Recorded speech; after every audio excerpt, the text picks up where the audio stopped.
Few announcements today before we get started. So first thing is I know there was a giant power outage in Laramie yesterday. I think it lasted about 9 hours or so. And I'm also aware that there was an ALEKS module due yesterday that you only had 2 days to do. So if the power outage yesterday in Laramie allowed you to not be able to do your homework if you weren't able to get stuff done on time, because I know that took up most of yesterday, shoot me an email and I can reopen the ALEKS module that was due yesterday for you. That one, I think, was the one called Definition of Vectors. So if you were not able to finish that due to the power outage, just let me know. I can give you an extension on that. I understand things happen. Or if you weren't able to do anything else because of the power outage, just let me know, because I know the internet for pretty much half of town, including campus, was down. So if you need an extension on anything because of that, let me know. Today is going to be the review day for exam 3. Exam 3 will be tomorrow. It will be like all the other unit exams we've done. You'll have the entire 24-hour window. I think I'm going to continue giving 105 minutes instead of 90, just because it makes things a little easier with printing and scanning, because I know that can be a little bit stressful.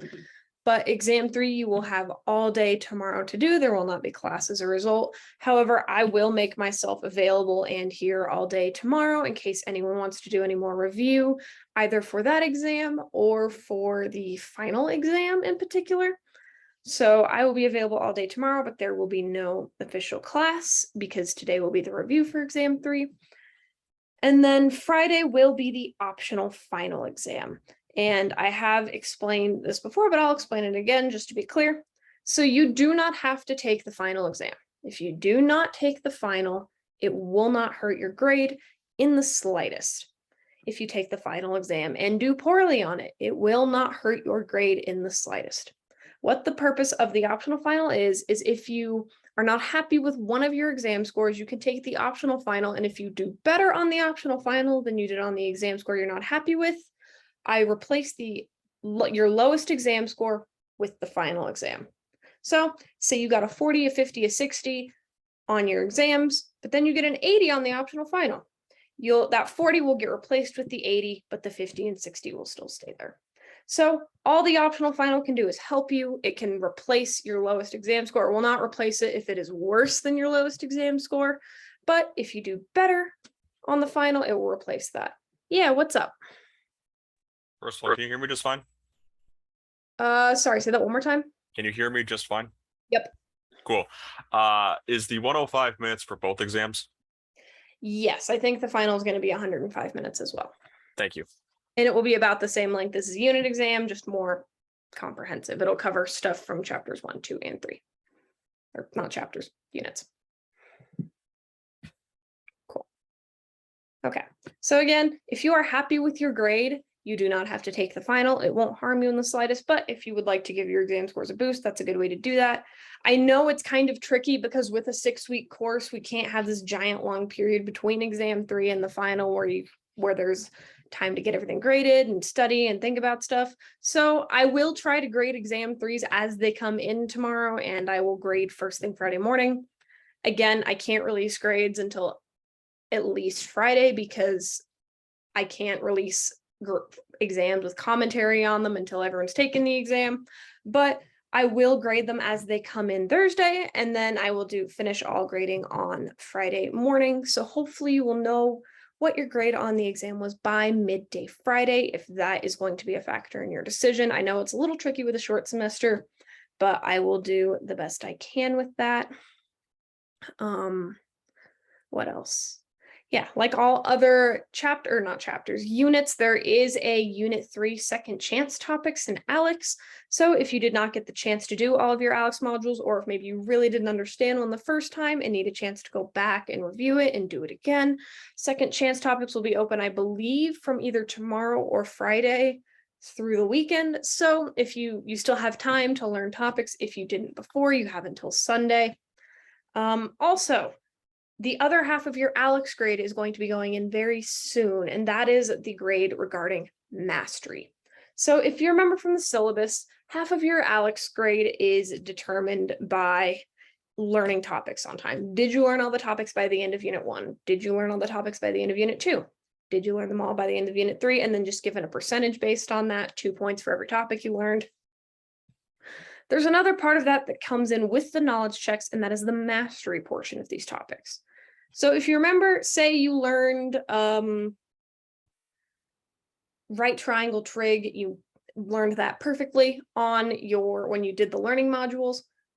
That's not mastery yet. Mastery is what happens when you get a right triangle trig problem on your knowledge checks, and then you get that correct. So there's also a mastery portion of your ALEKS grade that will go in, and it has to do with how many topics you mastered throughout the semester. I will not include the topics from this week in that mastery grade, the topics we learned about polar coordinates, because we're done with knowledge checks. You did not have a chance to take a knowledge check on those, so that will not be factored into that grade. But you will also get a grade, 2 points for every topic you mastered in ALEKS at the end of the semester. So the 3 portions of your ALEKS grade are going to be knowledge checks. I think I still have to put in knowledge check 6. I will do that today. Learning topics on time, and then retaining mastery by the end of the semester. So if you're not happy with your ALEKS grade right now, it still has a chance to go up. Are there any questions on ALEKS or anything regarding that grade?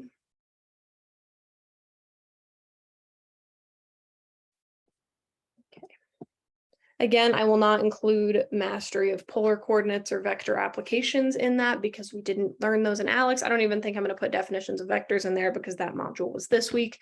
So if you don't have the topics from that mastered, it's fine. But things before that, I think we stopped at inverse functions before the final knowledge check. Inverse functions back will be included in your mastery grade.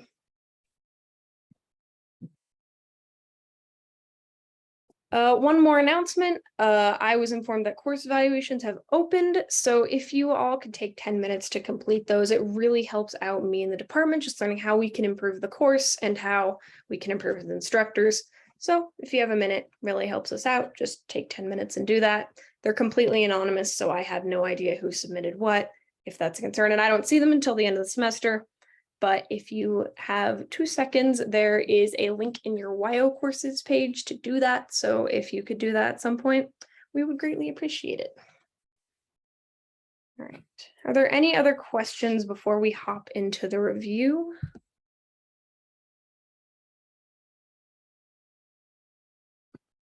Okay, so I'll start doing the review. I have some stuff at the end of the review that I want to do too, regarding just going over inverse functions, because inverse functions are the foundation of this unit, and just kind of giving an overview of how can we think about those. And I have that at the end of the review. But first, I'm going to start with the practice problems that I posted for the review over the weekend. Okay.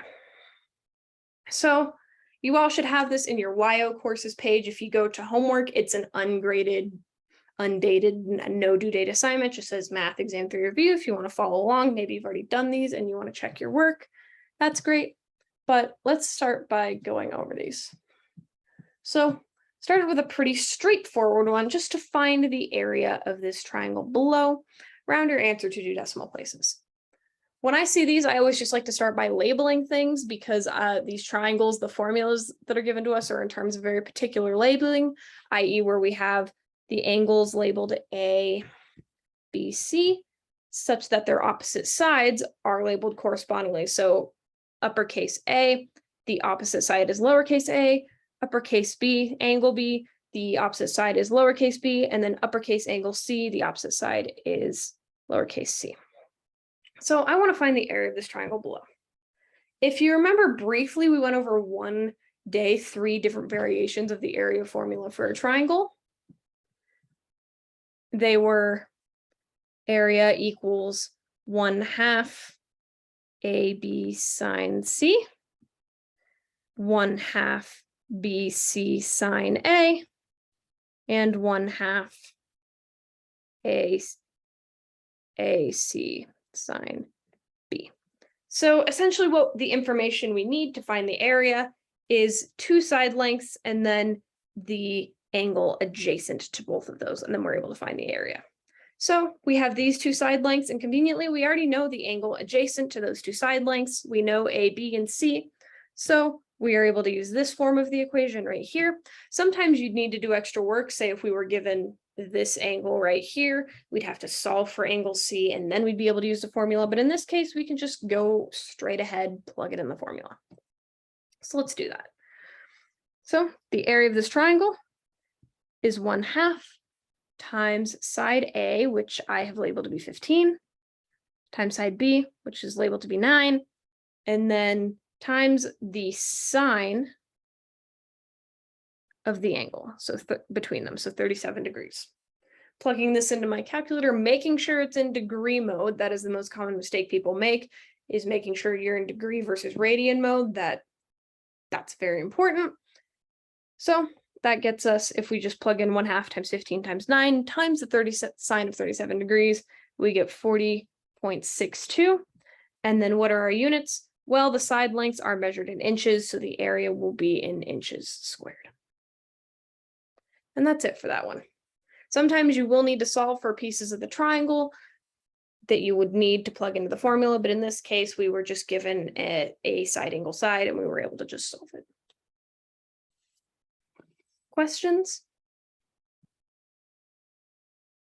All right, then let's move on to the next one. Find the exact value of sine inverse of sine of 3π5. The word exact means do not plug this into your calculator. I want an angle in radians in terms of pi. I know a lot of people just plug this into their calculator because you don't really know how to approach this, but whenever you see the word exact, that means usually do not plug it into your calculator. So let's see if we can do this without plugging it into our calculator. It's really tempting to at first because I see 3π5, and that's not a nice angle on my unit circle, but let's see if we can draw a picture and think about what this is asking us. So I'm trying to find an angle in the range of the sine inverse function whose sine is 3/5. So let's think about that. Let's just draw the angle 3π5.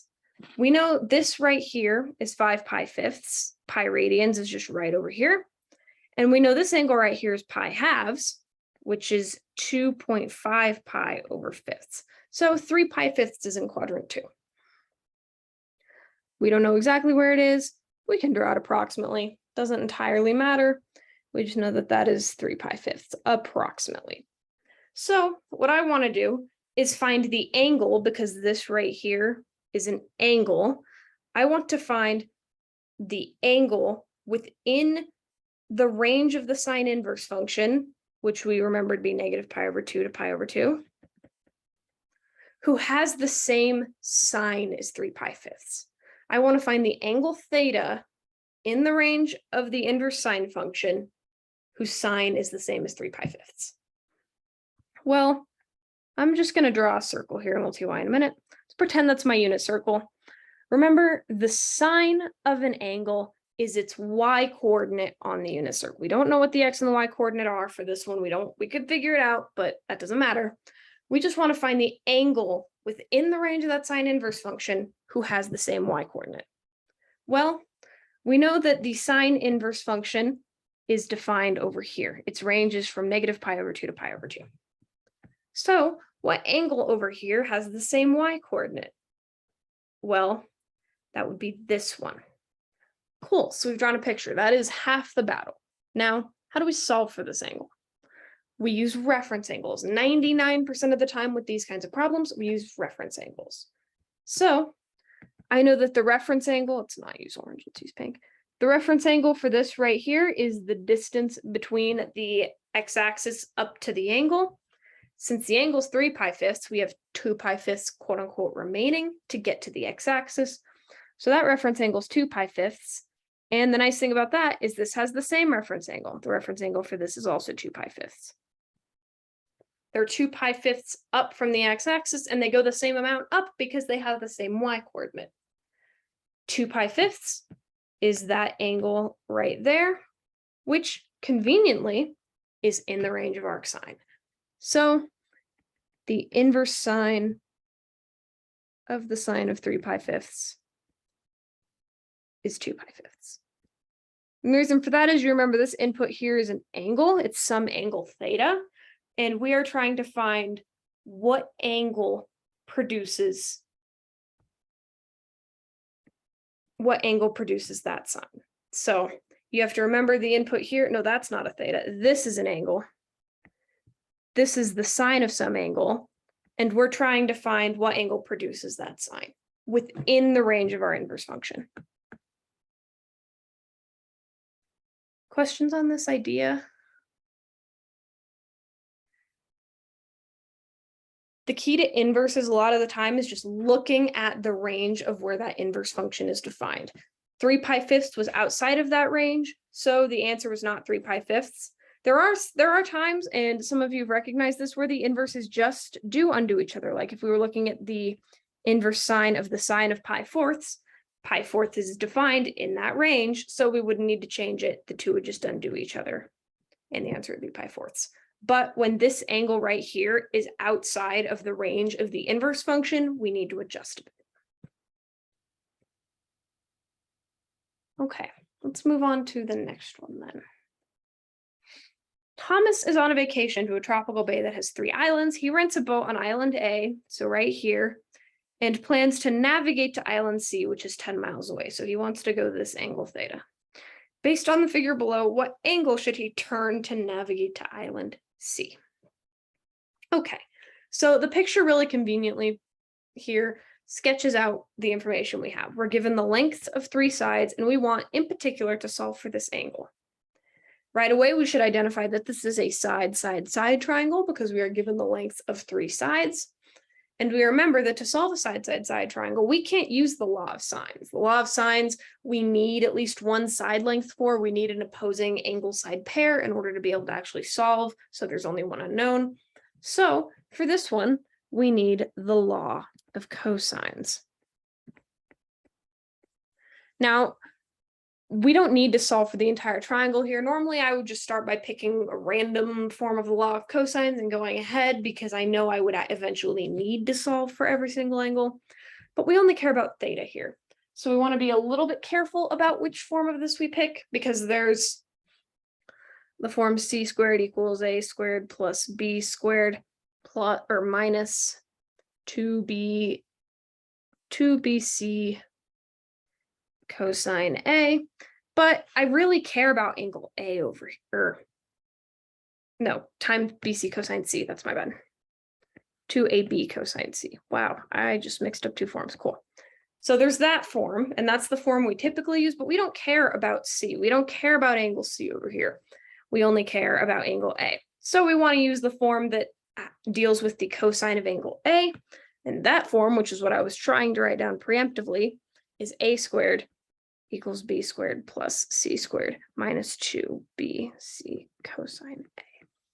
That's the form we're going to use because we know all 3 sides. We know side A, we know side B, and we know side C. Label just opposite, side A is opposite island A, side B is opposite island B, and side C is opposite island C. Just labeling them that way. We know all 3 of those sides, and we want angle A. So this right here is the form we want to use. So since we have all the information to do so, we can just go ahead with this. So 15 squared is equal to 12 squared plus 10 squared minus 2 times 12 times 10 times the cosine of angle A. And we want to solve for angle A. So doing so, just simplifying the left hand and the right hand side, 15 squared is 225 is equal to 12 squared plus 10 squared is 244 minus 240 cosine theta. Since 2 times 12 times 10 is just cosine, or it's just 240, and then it's cosine A. Cool. Now just subtracting 225 from both sides, we get that 0 is equal to 19 minus 240 cosine A. And then we get adding 240 cosine A to both sides, 240 cosine A equals 19. Divide both sides by 240 because we're trying to get cosine of A by itself. Cosine of A equals 19 over 240. Now we can take the inverse cosine of both sides. We have to be careful. We have to think about which solution we're thinking about. But when we do that, we get the A is equal to the inverse cosine of 19 over 240. Now, 19 over 240 is a positive x value, so we know it's going to land somewhere in quadrant 1 like that. However, there's also the angle down here that also has this property. The inverse cosine function gives us the solution in quadrant 1, because inverse cosine is defined in quadrants 1 and 2. Arc cosine, the range is 0 to pi.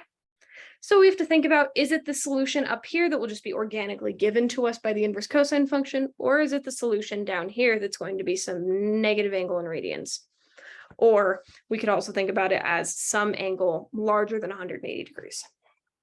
Well, this one pretty clearly is going to be the natural solution, because the sum of angles in a right triangle add up to 180 degrees, and this guy right here is bigger than 180 degrees. So it's not going to be that one. So in this case, we just get to take the nice natural answer of inverse cosine, which works really nice because we're thinking about a real world problem involving a physical triangle. We don't have to think about both solutions, because algebraically, this guy has 2 solutions, but in the context of a problem, it only has 1. We have to think about that we're working with a triangle. So plugging this into my calculator, and I'm going to leave it in degree mode for this one, just because when working with triangles, degrees are kind of nice. We get that this is about 85.46 degrees. Questions on this one?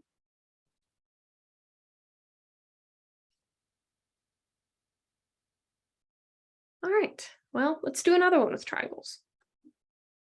Use the following labeling of the triangle below. It's not scaled to solve for every triangle, meaning there could be more than one, such that b equals 58. I'm just going to label that. C equals 63. And B, angle B, is 32 degrees. Round your angles to the nearest degree and side lengths, no decimal place. Okay, so the first thing to do when we have a problem like this, even if we're not given a picture like this, always draw one, because we need to think about, okay, what kind of triangle am I given? How many solutions am I going to add up with? Well, if we walk around, we're given a side, and then an angle. We determine what kind of triangle it is just by walking around the triangle, and sequentially in what order are we given things? We're given 2 sides, there's no angle between them, and then an angle. So this is a side-side angle. This is the kind of triangle that will 99% of the time have 2 solutions. The only time it doesn't have 2 solutions is when it's a right triangle. But then you could just use right triangle trig. You won't even need to worry about all the fancy stuff like law of sines. But we can assume this one will have 2 solutions, and that will come up in the first computation we do trying to solve for angle C right here. So because we can use the law of sines, we have an opposing angle side pair. Let's go ahead and do that. So doing so, I know that the sine of 32 degrees over the length of its opposing side, which is 58, is equal to, I want to solve for angle C because I know side C. I don't know anything about angle A or side A, so I'm not going to touch those yet. There's nothing I could do with this equation, so I'm not going to mess with that equation. So I'm going to try to solve for angle C, because I know that the sine, it's equal to the sine of C over 63. I have one unknown, I can solve for angle C. So getting sine of C by itself, I can multiply across like this and get that 63 times the sine of 32 degrees is equal to 58 times the sine of C. Solving for sine of C, the sine of C is equal to 63 sine of 32 degrees over 58, which, getting a decimal approximation for this value right here in my calculator, is approximately 0.5756. So we know that whatever angle C is, its sine is a positive number. Let's think about what these angles could look like. Well, 0.5756, I don't really know where that is, but I know that it could be in quadrant 1, because quadrant 1 has a positive sign, and in quadrant 2. They'll have the same sign. Let's call this value right here 0.5756. If we draw a circle passing through these values, we know that this angle right here is going to be one of the solutions, and this angle right here is going to be one of the solutions. So there are 2 solutions to this, both of which are reasonable. Neither one is greater than 180 degrees, so they work for a triangle, And because we've already done the work to identify that side-side angle triangles will have two solutions, we know both of these solutions will be valid. How do we find them? Well, one of them is just the sine inverse solution. Let's call it C1. C1 is just equal to the inverse sine of, just to make life easier, I'm going to put 5.756 here. And when I plug that into my calculator in degree mode, I get that this is approximately 35.14 degrees. And so that is going to be the solution over here. And why is that? Well, that's because our inverse sine function is defined on that range. But how do we get the other angle? Remember, the reference angles are the same. The two angles are raised the same amount to get to the same y value. So their reference angles are the same, meaning that this angle right here is the same as this angle. So how do we solve for the angle in the second quadrant? Well, C2, we can just take pi, starting over here, and then just subtract the reference angle, and that will be our angle. So it's just pi, but I'm not going to use pi because we're not working in radians. I'm going to use 180 degrees instead because they're the same thing, minus that reference angle, which is the inverse sine of 0.5756. And this is approximately 144.86 degrees. Again, these two, if you check, do add up to 180 degrees, which makes sense because this is just the reference angle and this is just 180 minus the reference angle. So I'll just start color coding these to make our life a little easier. Highlight that in blue, corresponds to one of our solutions, and highlight this in orange, it corresponds to our other solution. Questions on why this has two solutions? Okay. So now that we have our angle C's solved for, I'm not going to label them in the triangle because there are two different solutions. We can go ahead and solve for the other pieces of information, which are angle A and side A. I'm going to start by solving for angle A first because that's a bit easier. We now know the angle measures of two of the angles, and we want to solve for the angle measure of the third angle, which we can just use the formula that the angle measures sum to 180 degrees. But we will have two answers for this one because angle C has two different measures. Let's call them A1 and A2. We'll zoom out a little bit. There we go.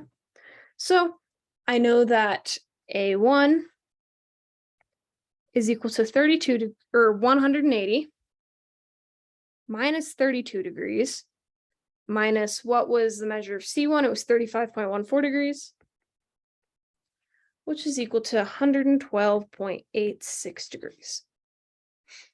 So 32 degrees, 35.14, and 112.86 degrees make up one of my potential triangles. And then doing the same thing, but using C2 instead, we get 180 minus 32 degrees minus 144.86 degrees, which is equal to 3.14 degrees. Again, a really tiny angle, but still a legal angle measure for what we're trying to find. We don't have anything greater than 180 degrees. We don't have anything wonky that doesn't make sense. We're thinking the angle C could either be really small, like 35 degrees like this, or it could pivot out like this.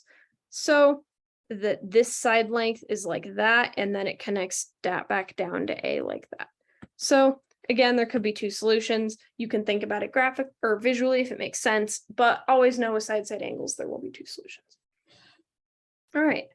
Lastly, let's solve for side A. Again, there will be two solutions because we have two different angle A's, which is going to change. You can imagine the 3-degree angle will result in a really small side A, and the 112-degree angle will result in a much larger side A. So let's solve for these. Best way to do this is law of sines. So let's use our nice sine of 32 degrees over 58 pair again. Our B pair is equal to the sine of 112.86 degrees, which is A1 over little side A1. Solving for A1, we get that A1 is equal to, just cross multiplying, sine of 112.86 degrees times 58 all over the sine of 32. All I did was multiply across like this and then divide both sides by the sine of 52. Plugging this into my calculator, I get that A1 is about 100.85. finally, doing it for the other one, I do the sine of 32 degrees over 58 is equal to the sine of my other A2, which is 3.14 degrees over A2. Cross multiplying, solving for A2, I get that A2 is equal to 58 times the sine of 3.14 degrees over the sine of 32 degrees. Plugging this into my calculator in degree mode, get the A2 is about 6.00. You can do a mental check. Yes, these two answers make sense. When I have A2 opposing that really tiny angle, 3.14 degrees, the length of side A is really, really small. It's only 6. But when I have it opposing a much larger angle, the 112-degree angle, the length of side A is much longer. So these will be your two solutions. Questions on solving triangles? Again, I put this kind on your review because I think it is one of the more difficult kinds to solve for because there will be two solutions. And it is the only kind of triangle where there will be two solutions. Angle, side, angles, side, angle, side, side, side, side, angle, angle, side. Those all only have one solution that you have to look out for. And then angle, angle, angles, you'll never be able to solve because this triangle has all the same angles, but so does this. So does this triangle, and so does, I can't even shrink it down. I made it so small. Anyways, you could maintain the integrity of angle length while changing the length of sides. So you'll never be able to solve angle, angle, angle triangles.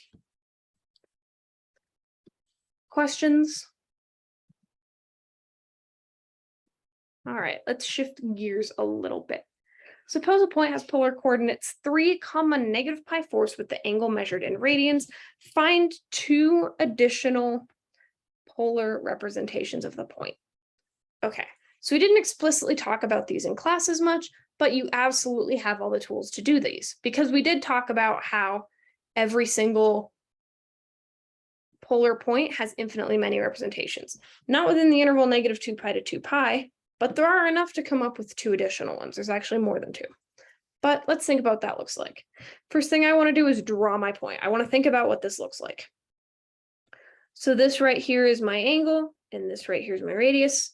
So I'm going to go out to a radius of 3, right here, and then rotate clockwise because we have a negative pi fourths. So that's going to be approximately right here. We're that radius of 3 away from the pole in the center. And we went around negative pi fourths. So what are two other ways I could write this?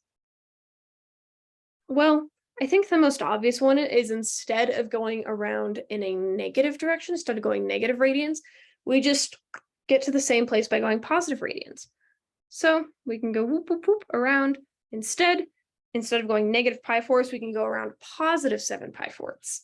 So this point is the same as our radius is still 3. We didn't change our radius, but instead of thinking about going clockwise pi fourths, we can think about going counterclockwise 7 pi fourths. Again, we don't have to think about angle direction with polar points because this is just a representation of a point. This is not thinking about, a negative versus a positive angle. This is just thinking about ways to represent a point. These are the exact same point, they're just represented differently, just like how 2 and the square root of 4 are the same number, they're just represented differently. Okay, what's another way we could do this?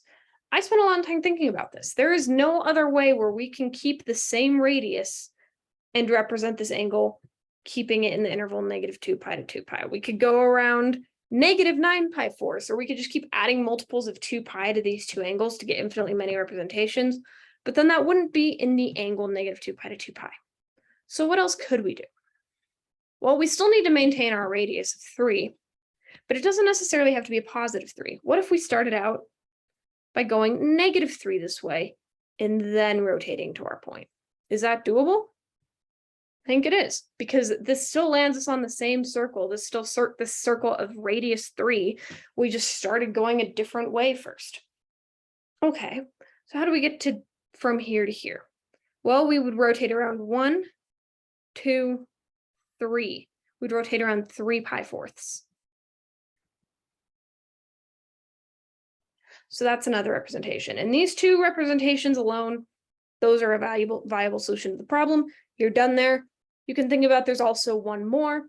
If we started out going a radius of -3 and then rotating around in the clockwise direction, so going negative degrees going backwards, that would be going around an angle of -5 pi-4ths. So that is another representation you could do. Questions? Again, I know I say this probably 10 times a class and you're probably sick of me hearing me say it at this point, but always, always, always, always draw a picture. All right, if there's no questions, let's just keep moving.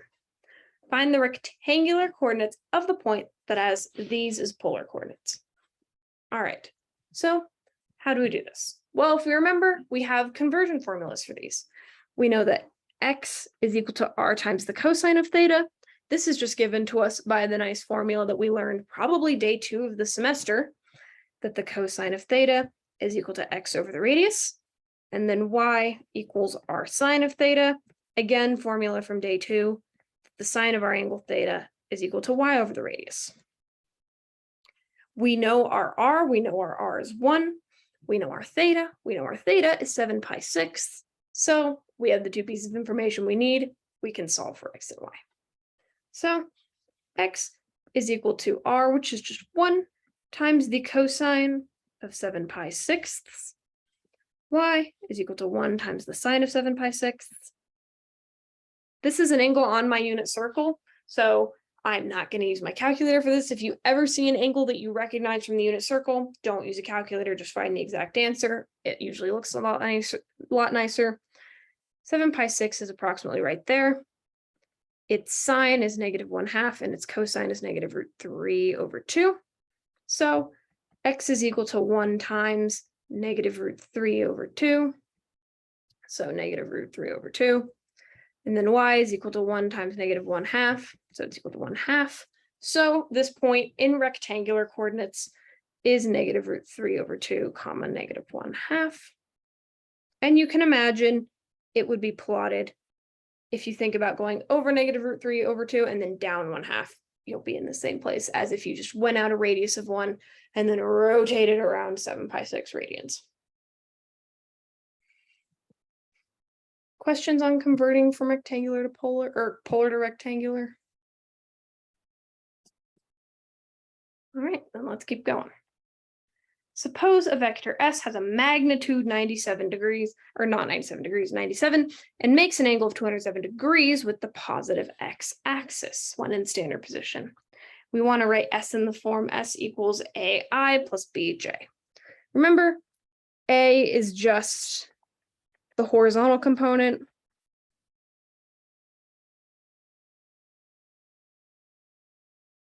And B is the vertical component.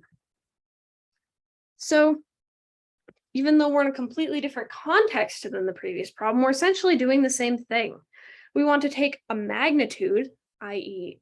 a radius, and an angle, and turn them into xy coordinates. The formula for this in the context of vectors was that A, which is the same thing as x, is equal to the magnitude of our vector S times the cosine of theta, and B, which is just equal to y, was equal to the magnitude of S times the sine of theta. This is the exact same formula we used in the last problem. It's just slightly different context. We're thinking about a vector having magnitude rather than a point being a distance r from the center. We're just thinking about it a little differently, but mathematically it is the exact same thing. So doing this math, we know that, let's draw the angle first, just to be sure we're being clear on ourselves. This is 180 degrees. This is 270, so 207 lies between them. 207 is somewhere probably like right there. So we want to find the X and the Y coordinate of this guy right here. If that's length 97, we want to know X comma Y.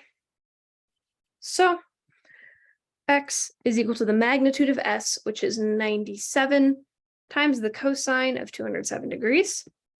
And Y is equal to 97 times the sine of 207 degrees. Plugging these into my calculator, I get the X is approximately negative 86.4 and Y is approximately negative 44.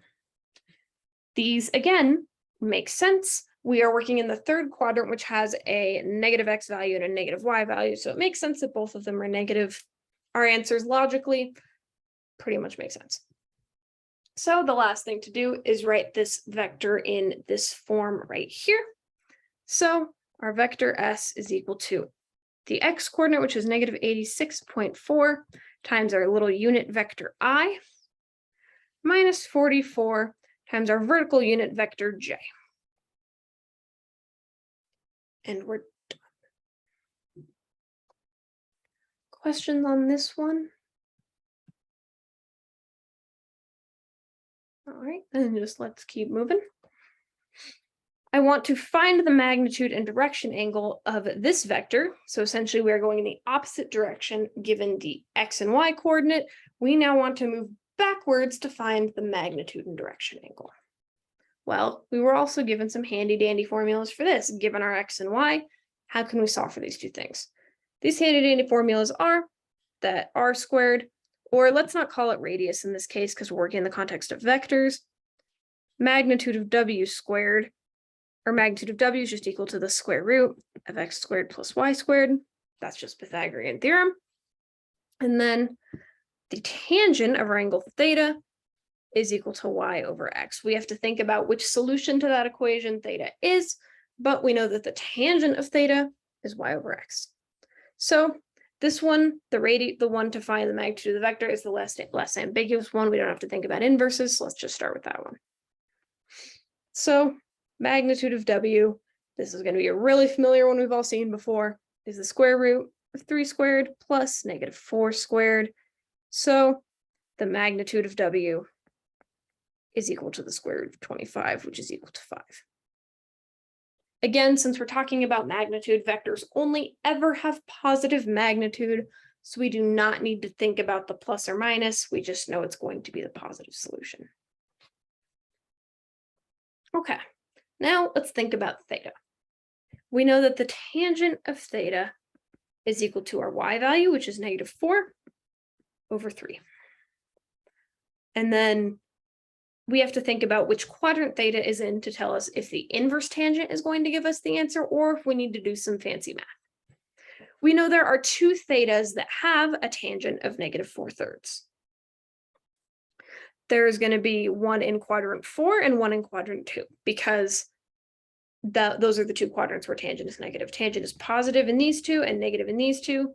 So since we're given a negative tangent here, we know there's going to be a solution in the two quadrants where tangents are negative. Where is the point negative or 3 comma negative 4? It's out positive 3x and then down negative 4y. So this point is right here.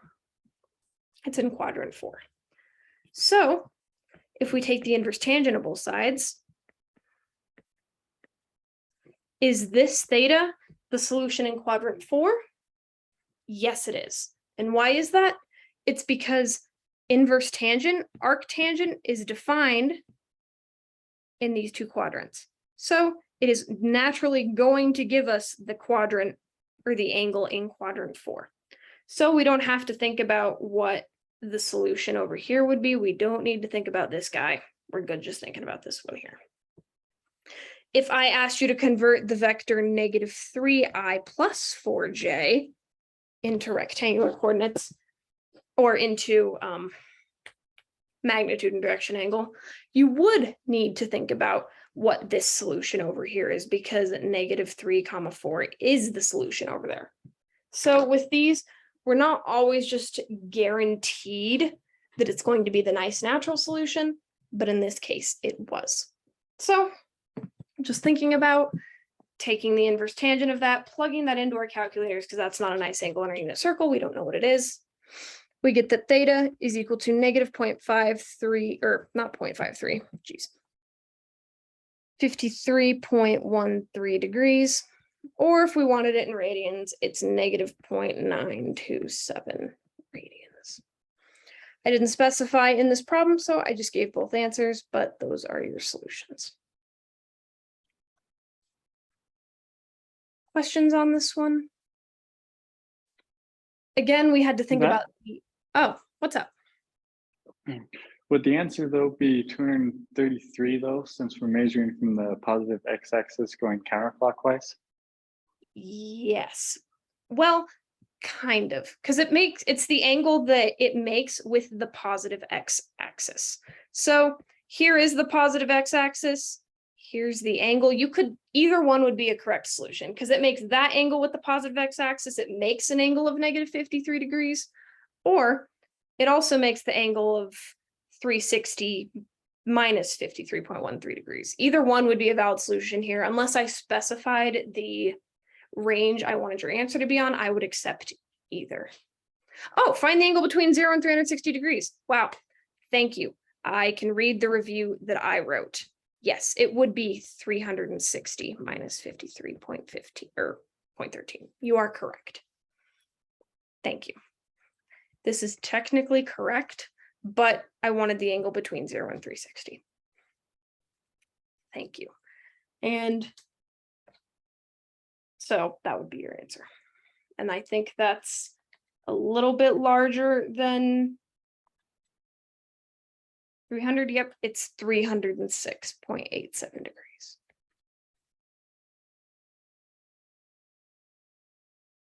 Does that make sense? Sorry about that. Again, yeah, I was not reading my own directions there.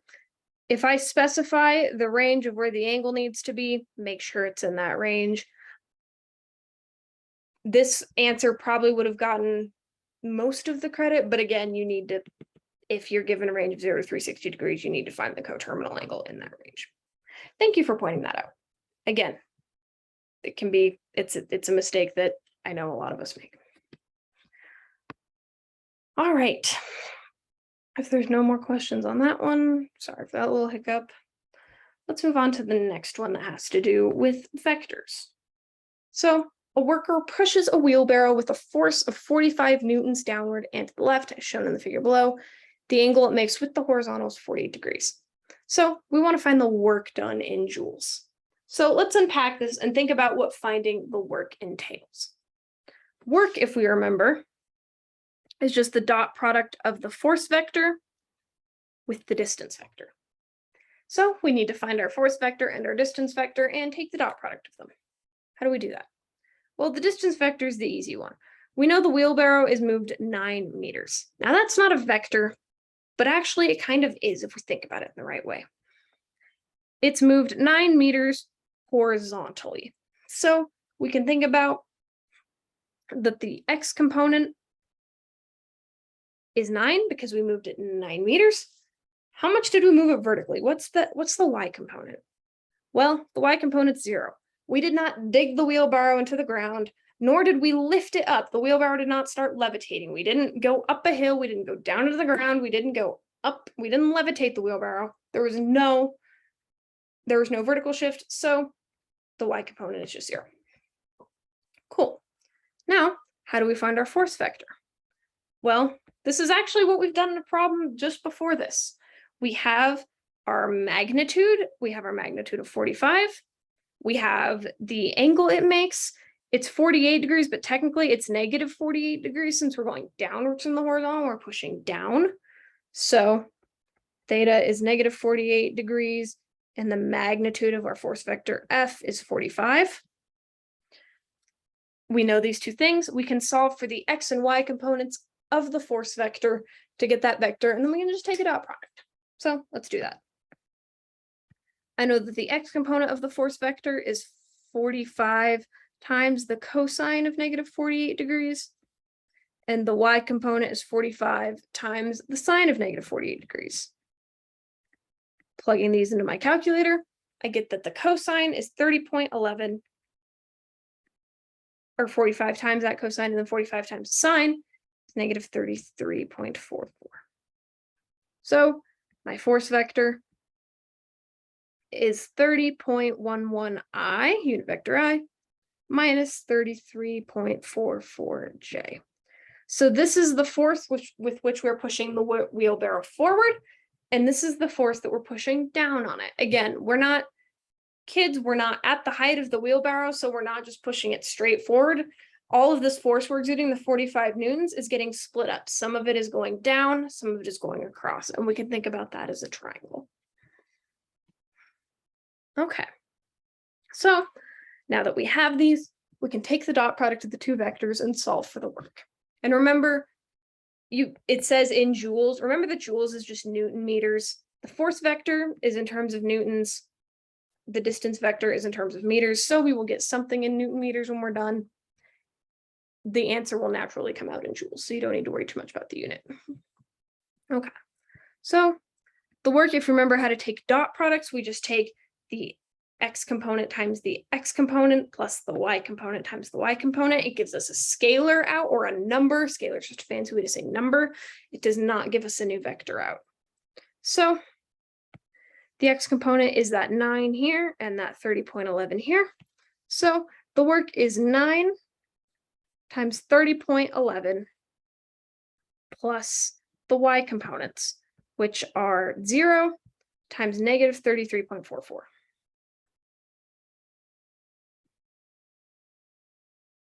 We can see right away that this term is just going to completely go away because we're multiplying by 0, which makes sense. Nothing is happening in the y direction. The force we exert in the y direction on the wheelbarrow is not, that does not change how far the wheelbarrow moves. So when we're thinking about the work, this right here, the y part does not affect the work done. It does not affect the distance traveled. So it makes sense that it goes away. So the work is just 9 times 30.11. And that is going to be, plugging that into our calculator, approximately 271 Newton meters, which is 271 joules. And that's your final solution. Questions on work?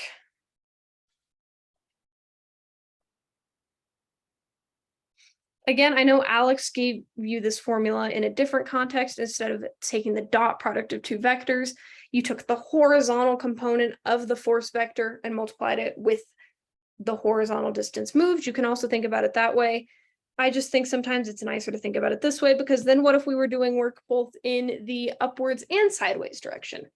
With this formula, we know how to do that. All right. If there's no questions, let's keep moving. I want to graph the following equation in polar coordinates and label my r-axis. Okay, so these are really similar to ones we've done in class, but let's go through it again, make sure we're comfortable with the process. We're not going to think about parents with these because that just makes it a lot harder thinking about transformations. The best way to do this is to be able to make a table of points, plot them, and connect the dots in the correct order.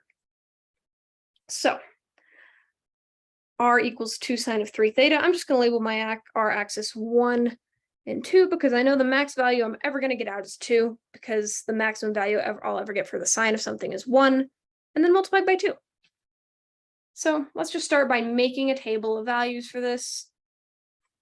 Just going to remind myself that this is the equation I'm working with. Let's just start plugging in different values of theta, seeing the r we get out, and then plotting the points. So I'll just start going through all the nice numbers on the unit circle, all the nice thetas up until I get to pi, and we'll see how far that gets me. So theta is 0. 2 times the sine of 0 is still 0. Pi over 6. The sine of 3 times pi over 6, sine of pi over 2 is 1, times 2 is 2. Pi over 4, sine of 3 pi fourths is root 2 over 2, times 2, it's just root 2. And again, this is just arithmetic I did a little bit beforehand, just plugging these values of theta in, thinking about my unit circle. That's all this is. I didn't need a calculator for this. You should not need a calculator for this part. Most of the time, all of the values will fall nicely on the unit circle. This is just creating a table of values with my unit circle knowledge. So theta is pi thirds, so the sine of pi is 0 times 0 stays 0. Pi over 2, sine of 3 pi over 2 is -1 times 2 is -2. Sine of 2 pi thirds, sine of 2 pi is 0, so that's 0. Running out of room, so let's keep going over here. Sine of 3 pi fourths, the sine of 9 pi fourths is just root 2 over 2, times 2 is just root 2. 5 pi sixths, sine of 5 pi sixths is just, or sine of 15 pi sixths ends up being 1, I believe, and then times 2 is 2, and then sine of 3 pi is 0 times 2 is still 0. Okay, I have some values now, so let's plot these in order, connect the dots, see how far we do. This does look like something that is going to be like a flower that has leaves like we've worked with before, because we have some zeros, 0 to 0, 0 to 0. That usually indicates a leaf is happening. So our radius is 0, theta equals 0, that's at the pole. Pi 6, we have a radius of 2, so we go out to our radius of 2 and then up to pi sixths, like that. Pi fourths, we are at root 2, so square root of 2 is about 1.4, so it's right here-ish. Rotate out, I'm going to zoom out a little bit, to pi over 4. Our point is about right here. And then at pi thirds, we're back to 0.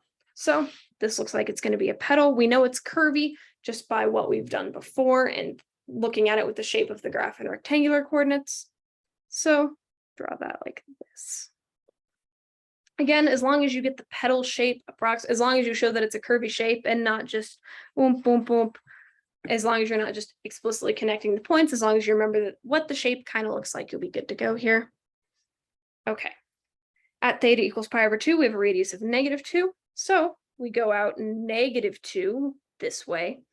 And then we do not rotate to the point pi over 2. We rotate pi over 2 radians in the positive direction. So again, that does not land us at pi over 2. It lands us at 3 pi over 2. So that point's going to be right there. And then at 2 pi thirds, we're at 0 again. So this is actually another petal. We went from 0 to 0. So this is another petal of our graph that peaks out down here. Draw it like that. Come on. There we go. Okay, let's go on a little bit more. At theta is 3 pi fourths, our radius is square root of 2. So go out to root 2, positive square root of 2, rotate around 3 pi fourths, lands us right there. At 5 pi 6, radius is 2. So go out to 2, rotate around 5 pi over 6 radians. Our point is going to end up right there. And then at pi, we're back to 0. So this is another petal. Can we pass through the point, please? Thank you. Down like that. Okay, our graph looks complete here, but let's just check 1 or 2 more points just to make sure. 7 pi over 6, we're looking at 2 times the sine of 21 pi over 6, which is the same as pi over 2. So sine of pi over 2 is 1 times 2 is 2. And then what would be the next one? 5 pi fourths should be the same. So sine of 15 pi fourths would be the same as the sine of 3 pi fourths. Those two, or 6 pi fourths, those two angles are coterminal. Wait, hold on. So 15 pi over 4, 4 pi over 4, 8 pi over 4, 12 pi over 4. That would be this one right here. So that would be the sine. That would be, I think, negative square root of 2. Yeah. Either way, you'll see if you keep doing these, I'm doing these off the top of my head, so they may not be perfect, but 7 pi over 6, the radius of 2. We go out to 7 pi over 6. We go out to 2 and then do a radius. It's -2. It's -2. That's my bad. Go out -2 and then rotate 7 pi over 6 around. We land back there. That's why my calculation is working right, because that is -2. And then that is negative square root of 2. So we'd go out to negative square root of 2, rotate around 5 pi fourths. It would start repeating itself. So at this point, we would know we are done. Again, once you see the shape like this, that's a pretty clear indication you're done, but sometimes there are weird ones. There's a graph that has little mini petals on the inside. that I think if you just added a 1 to the end, that's what would happen. Just kind of weird. But moral of the story, always check to make sure you're done. Be more careful with your calculations than I was, but always check to make sure you're done. Questions on graphing in Polar. We have one more explicit example, and then I'm going to talk a little bit about inverses, and then we will be done for today. I want to convert this equation, it's an equation in rectangular coordinates and xy coordinates to polar form, and then solve for the resulting equation in terms of r.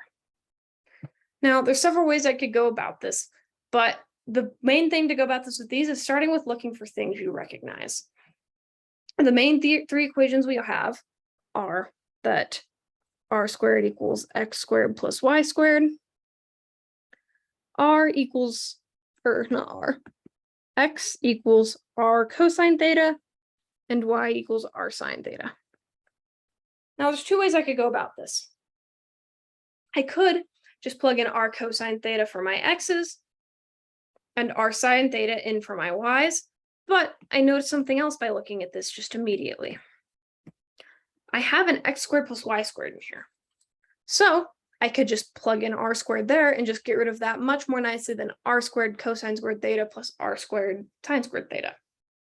So I'm going to do that. Plugging r squared in for x squared plus y squared, my equation is now r squared minus 8y equals 0.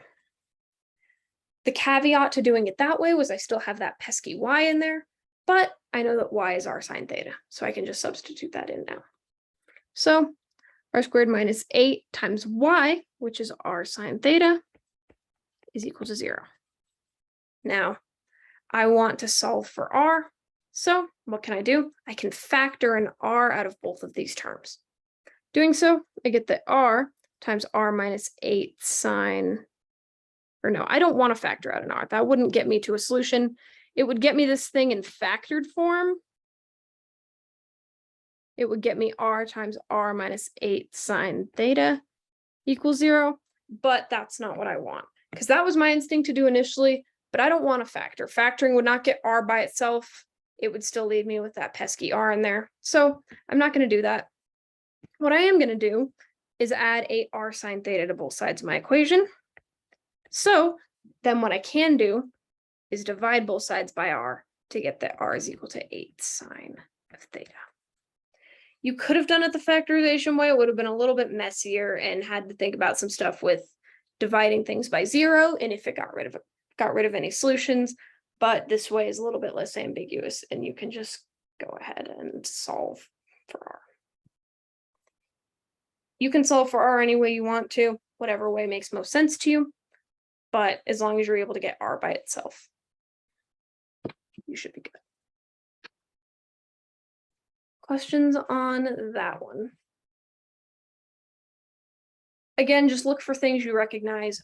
We recognize the x squared plus y squared. We could do that substitution immediately.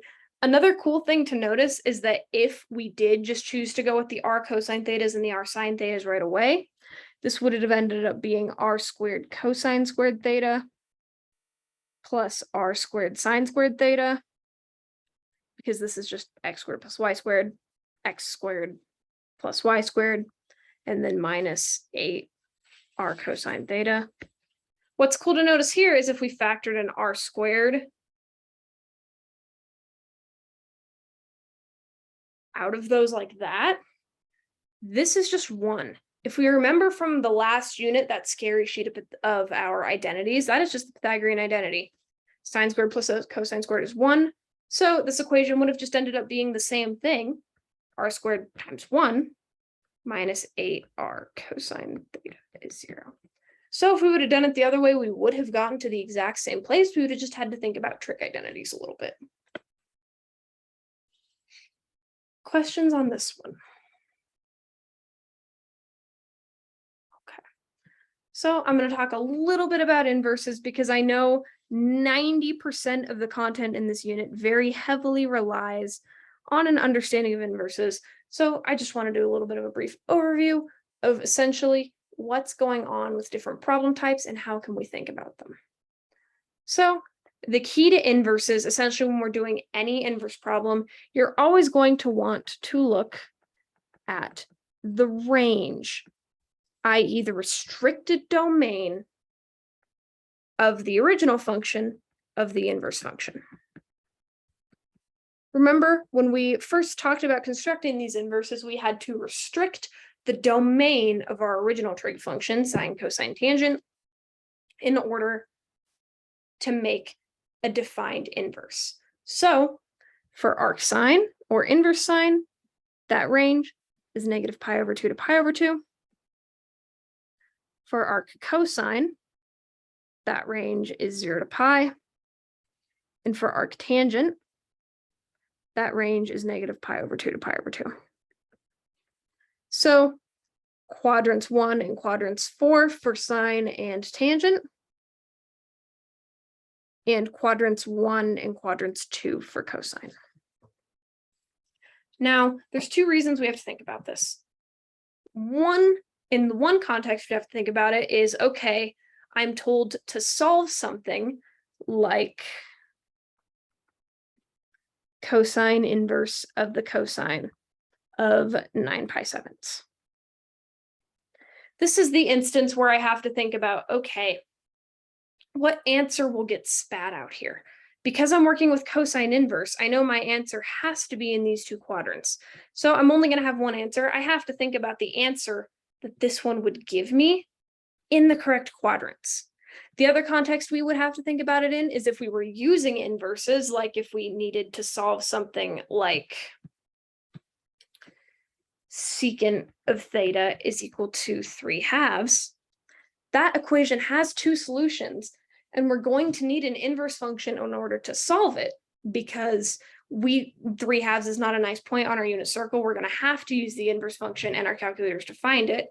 But we have to think about, okay, the inverse only gives me one solution. Where is the other solution? Versus the inverse is embedded into my problem. I have to think about what answer it would spit out, what quadrant. So let's do these two, talk about how they're different.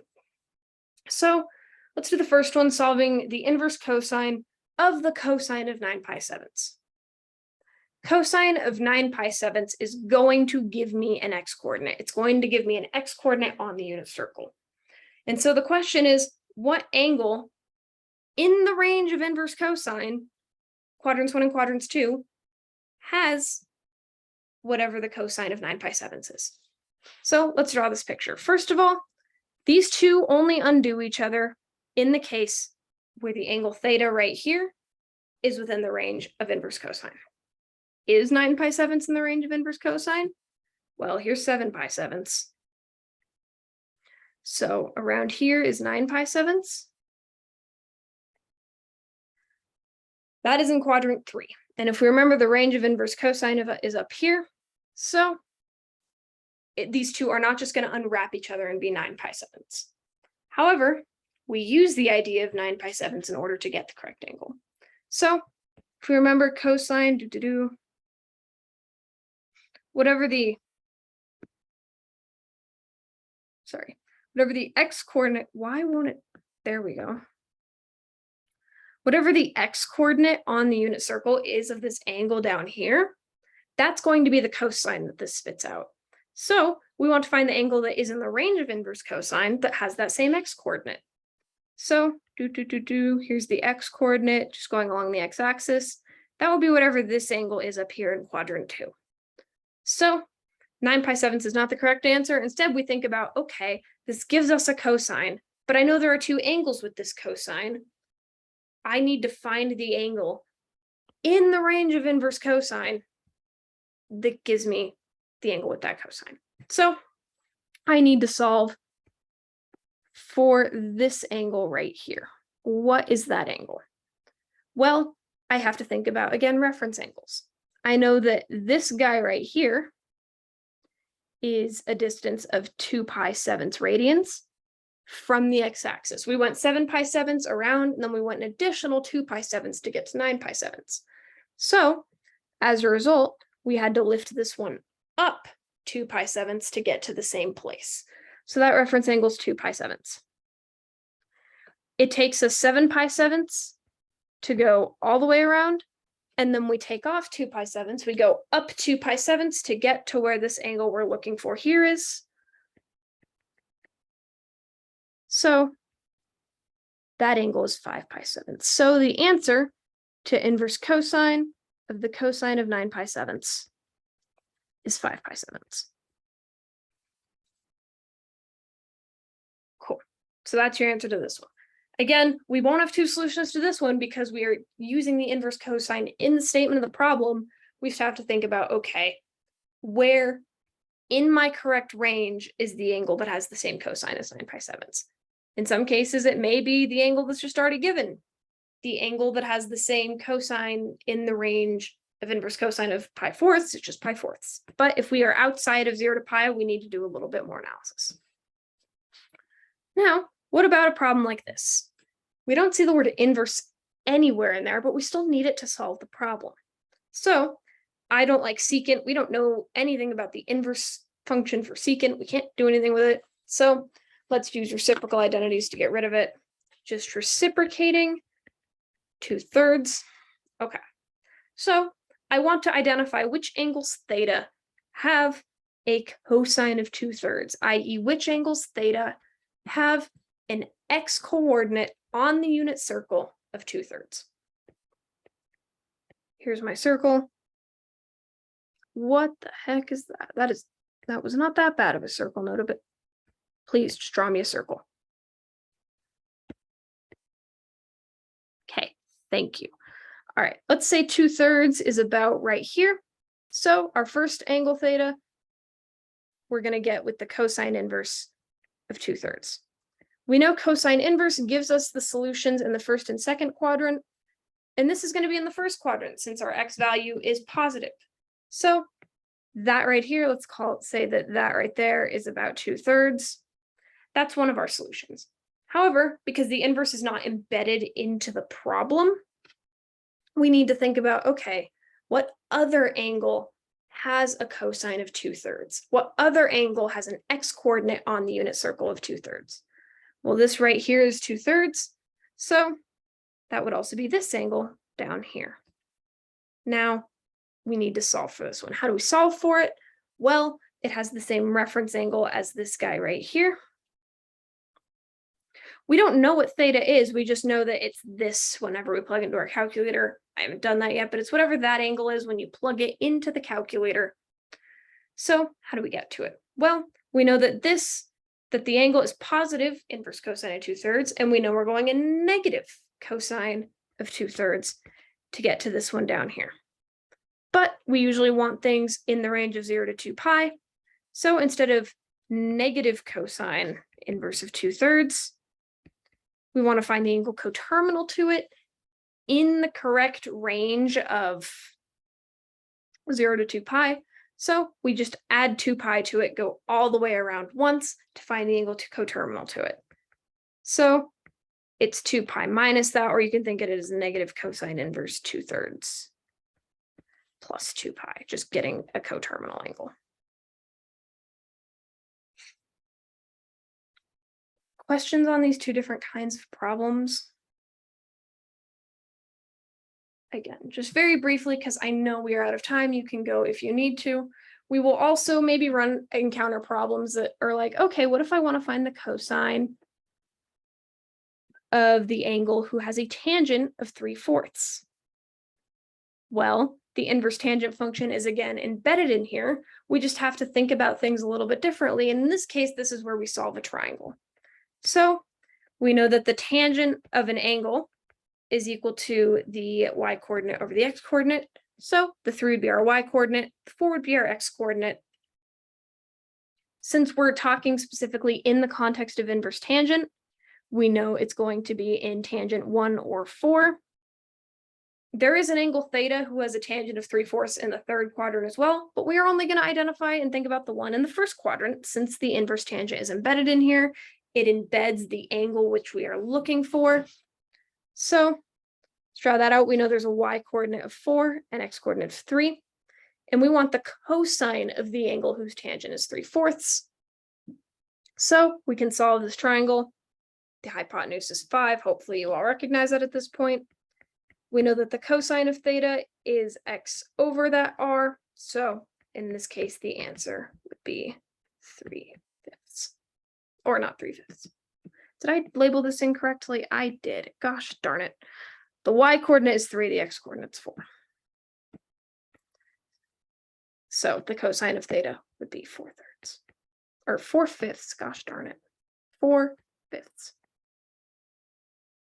In cases where you have different trig functions composed with different inverses like that, you are going to need to draw a triangle if you see different trig functions.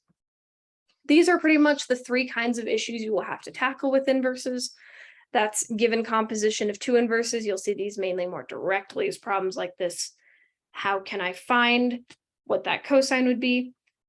The one over here is the one that's embedded in a lot of the problems where you have to think about, okay, what are both solutions? And in the context of things like triangles, which of the 2 solutions applies? Sometimes both apply, sometimes only one really makes sense. You have to think about which solution applies.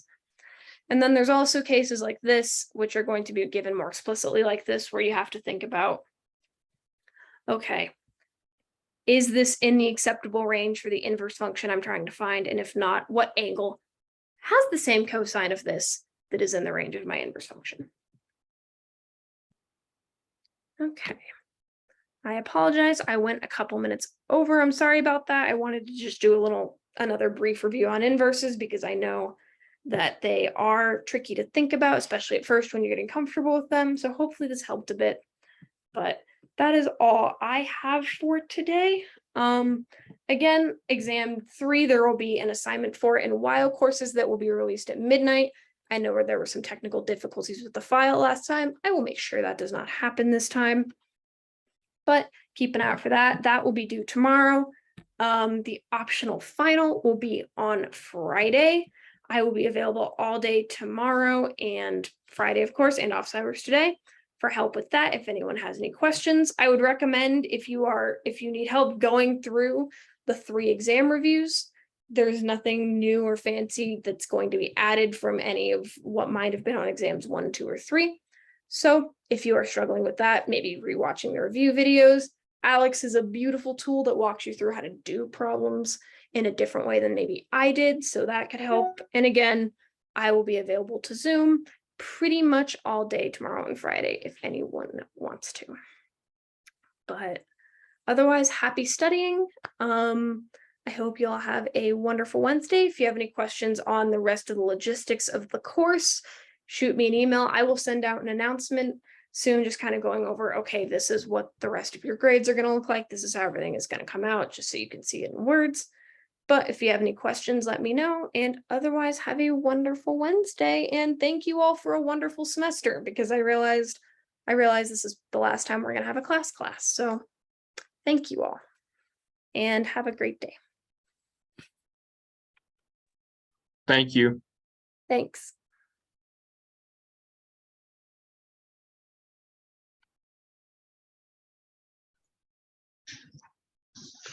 Hi, I was wondering if you had time to go over a couple questions.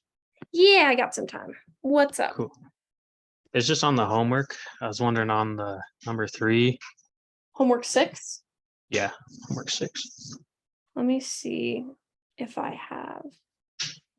Do I have that done? I do not have homework 6 done yet. Okay, let me stop sharing my screen for a minute and put it into my notes app so that I can actually write on it, because just trying to talk about math is much more difficult. Yeah. I don't know why I haven't included this one yet. Weird. Okay.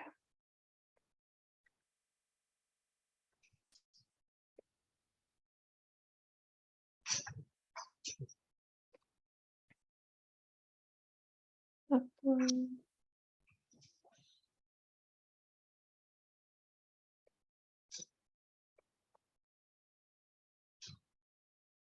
Which one did you say you had questions on? The last one with the polar coordinates. Gotcha. Okay. I'm going to reshare my screen.